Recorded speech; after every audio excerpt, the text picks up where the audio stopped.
প্রথমেই জানিয়ে দিব অবশেষে যৌথ বাহিনীর অভিযানে সেনাবাহিনীর হাতে আটক হাদির খুনি ফয়সাল।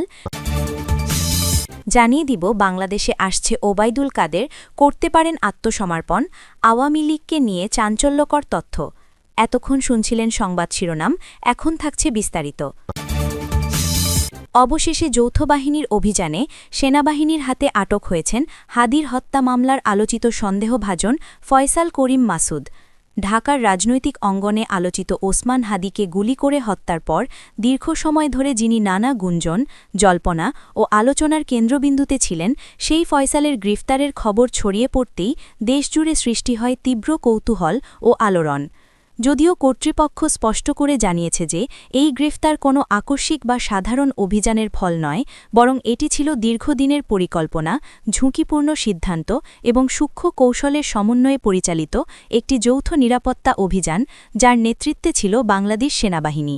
কর্তৃপক্ষের পক্ষ থেকে আরও বলা হয়েছে, পুরো ঘটনাটি এখনও তদন্তাধীন এবং আইনি প্রক্রিয়ার দায়রে গিয়ে কাউকে দোষী সাব্যস্ত করা সমীচীন নয়।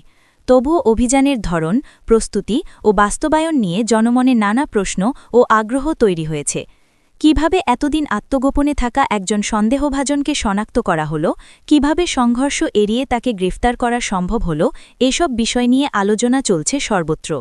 নিরাপত্তা সূত্রে জানা যায়, হত্যাকাণ্ডের পরপরই সন্দেহভাজন ফয়সাল করিম মাসুদ আত্মগোপনে চলে যান। তিনি নিয়মিত অবস্থান পরিবর্তন করতেন, মোবাইল ফোন ব্যবহার সীমিত করে ফেলেন এবং চলাফেরায় চরম সতর্কতা অবলম্বন করেন। পরিচিতজনদের সঙ্গে যোগাযোগ কমিয়ে দেওয়া, এক এলাকা থেকে অন্য এলাকায় দ্রুত সরে যাওয়া এবং নিজ পরিচয় আড়াল করার নানা কৌশল গ্রহণের ফলে তাকে শনাক্ত করা ছিল অত্যন্ত কঠিন। এসব কারণেই একাধিক গোয়েন্দা সংস্থা দীর্ঘ সময় ধরে সমন্বিত নজরদারি চালাতে বাধ্য হয়। গোয়েন্দা নজরদারির এক পর্যায়ে সেনাবাহিনীর নেতৃত্বাধীন যৌথ বাহিনী ধারণা করে যে ফয়সাল রাজধানীর বাইরে একটি আধা শহুরে এলাকায় আশ্রয় নিয়েছেন। এলাকাটি ছিল ঘনবসতিপূর্ণ, যেখানে সরাসরি অভিযান চালালে সংঘর্ষের আশঙ্কা ছিল প্রবল।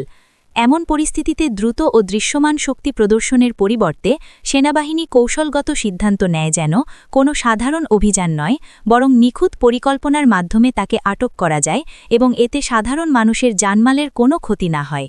এই লক্ষ্যেই সরাসরি অভিযান না চালিয়ে প্রথমে নেওয়া হয় বিভ্রান্তিমূলক কৌশল। স্থানীয়ভাবে অন্য একটি নিরাপত্তা তৎপরতার আভাস ছড়িয়ে দেওয়া হয়, যাতে সন্দেহভাজনের মনোযোগ সেদিকে ঘুরে যায় এবং তার গতিবিধি পর্যবেক্ষণ সহজ হয়।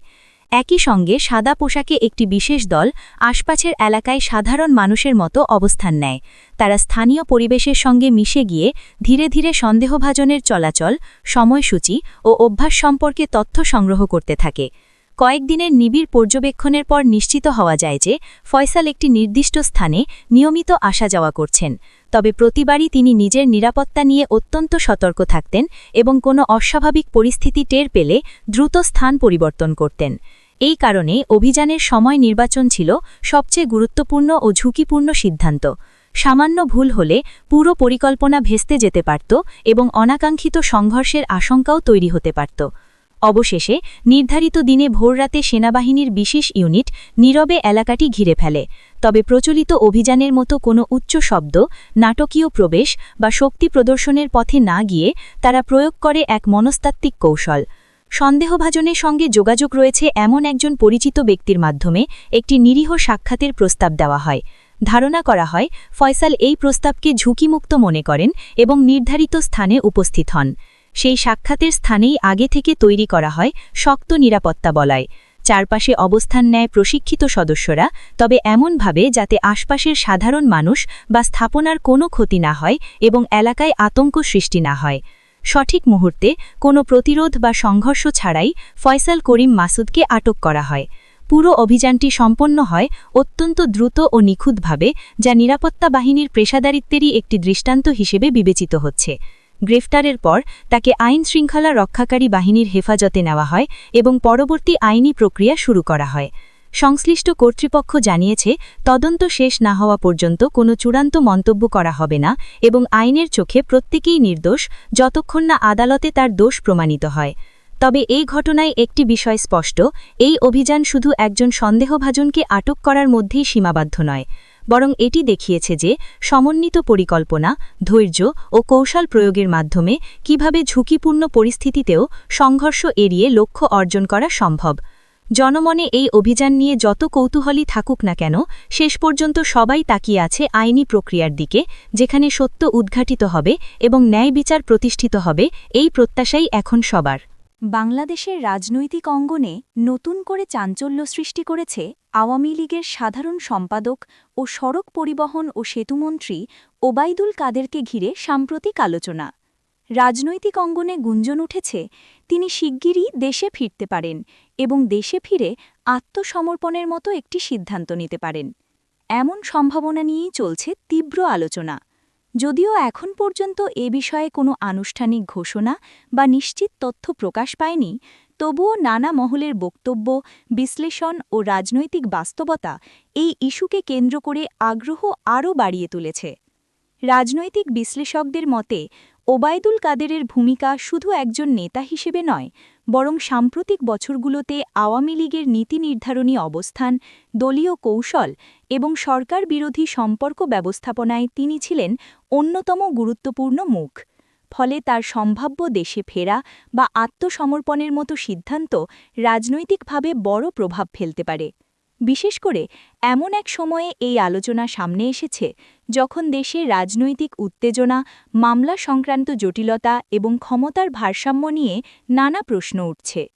দলীয় সূত্রে জানা যায়, আওয়ামী লীগের ভেতরেও বিষয়টি নিয়ে ভিন্ন ভিন্ন মত রয়েছে। একাংশ মনে করছে ওবায়দুল কাদের দেশে ফিরলে তা দলের জন্য একটি কৌশলগত মোড় পরিবর্তনের ইঙ্গিত হতে পারে। আবার অন্য অংশের মতে আত্মসমর্পণের মতো শব্দ ব্যবহার করা হলেও বাস্তবে এটি হতে পারে আইনি প্রক্রিয়ার মুখোমুখি হওয়ার একটি রাজনৈতিকভাবে হিসাবী পদক্ষেপ। এই ভিন্ন মতই দলের অভ্যন্তরীণ আলোচনাকে আরও জটিল করে তুলেছে। চাঞ্চল্যকর তথ্যের বিষয়ে রাজনৈতিক পর্যবেক্ষকরা সতর্ক ভাষায় বলছেন, সামাজিক যোগাযোগ মাধ্যম ও অনানুষ্ঠানিক আলোচনায় যেসব দাবি ছড়াচ্ছে তার সবই যে যাচাইযোগ্য বা নির্ভুল তা নয়। তবে এটাও সত্য যে সাম্প্রতিক সময়ে আওয়ামী লীগের একাধিক শীর্ষ নেতাকে নিয়ে তদন্ত, জিজ্ঞাসাবাদ ও আইনি প্রক্রিয়ার খবর সামনে এসেছে। এই প্রেক্ষাপটে ওবায়দুল কাদেরের নাম আলোচনায় আসা স্বাভাবিক বলেই মনে করছেন তারা। আওয়ামী লীগের অবস্থান নিয়েও নতুন করে প্রশ্ন উঠেছে। একসময় যে দলটি সাংগঠনিকভাবে অত্যন্ত শক্ত অবস্থানে ছিল, বর্তমানে সেই দলের ভেতরে নেতৃত্ব, ভবিষ্যৎ কৌশল এবং জনসমর্থন নিয়ে নানা বিতর্ক দেখা যাচ্ছে। অনেকেই মনে করছেন, যদি ওবায়দুল কাদের দেশে ফিরে আইনি প্রক্রিয়ার মুখোমুখি হন, তবে তা দলটির জন্য একটি বার্তা বহন করবে, যে বার্তায় হয়তো দায় স্বীকার, নয়তো রাজনৈতিক পুনর্গঠনের ইঙ্গিত থাকতে পারে। অন্যদিকে বিরোধী রাজনৈতিক শিবির বিষয়টিকে ভিন্নভাবে দেখছে। তাদের দাবি, ওবায়দুল কাদেরের সম্ভাব্য আত্মসমর্পণ আওয়ামী লীগের দীর্ঘদিনের রাজনৈতিক কৌশলের ব্যর্থতার প্রতীক। তারা বলছে, একের পর এক নেতার বিরুদ্ধে অভিযোগ ও মামলার মুখোমুখি হওয়া দলটির গ্রহণযোগ্যতা নিয়ে বড় প্রশ্ন তুলছে। যদিও এসব বক্তব্য এখনও রাজনৈতিক বক্তব্য হিসেবেই বিবেচিত হচ্ছে, চূড়ান্ত সত্য হিসেবে নয়। আইনগত দিক থেকে বিষয়টি আরও সংবেদনশীল। আইন বিশেষজ্ঞদের মতে আত্মসমর্পণ মানেই দোষ স্বীকার নয়, বরং এটি আইনের প্রতি সম্মান প্রদর্শনের একটি পদ্ধতি হতে পারে। যদি ওবায়দুল কাদের দেশে ফিরে আদালতের শরণাপন্ন হন, তবে পুরো প্রক্রিয়ায় চলবে প্রচলিত আইনি কাঠামোর মধ্যে দিয়ে। এক্ষেত্রে রাজনৈতিক আবেগের বাইরে গিয়ে আইনি বাস্তবতাই শেষ কথা বলবে। সব মিলিয়ে ওবায়দুল কাদেরকে ঘিরে এই আলোচনার কেন্দ্রবিন্দুতে রয়েছে অনিশ্চয়তা, রাজনৈতিক হিসাব নিকাশ এবং ভবিষ্যৎ সম্ভাবনা। নিশ্চিত তথ্যের অভাবে অনেক কিছুই এখনও অনুমান ও বিশ্লেষণের পর্যায়ে রয়েছে। তবে এটুকু বলা যায়, যদি তিনি দেশে ফিরে কোনো বড় সিদ্ধান্ত নেন, তাহলে তা শুধু ব্যক্তিগত পর্যায়ে সীমাবদ্ধ থাকবে না, বরং আওয়ামী লীগের ভবিষ্যৎ রাজনীতি, নেতৃত্ব কাঠামো এবং দেশের সামগ্রিক রাজনৈতিক পরিবেশে এর প্রভাব পড়বে। শেষ পর্যন্ত রাজনৈতিক বাস্তবতা ও আইনি প্রক্রিয়ার সম্মিলিত পথই নির্ধারণ করবে এই আলোচনার পরিণতি। জনগণ, রাজনৈতিক কর্মী ও বিশ্লেষকরা এখন অপেক্ষায়। গুঞ্জন আর অনুমানের বাইরে গিয়ে প্রকৃত সত্য কখন এবং কিভাবে সামনে আসে সেটিই দেখার।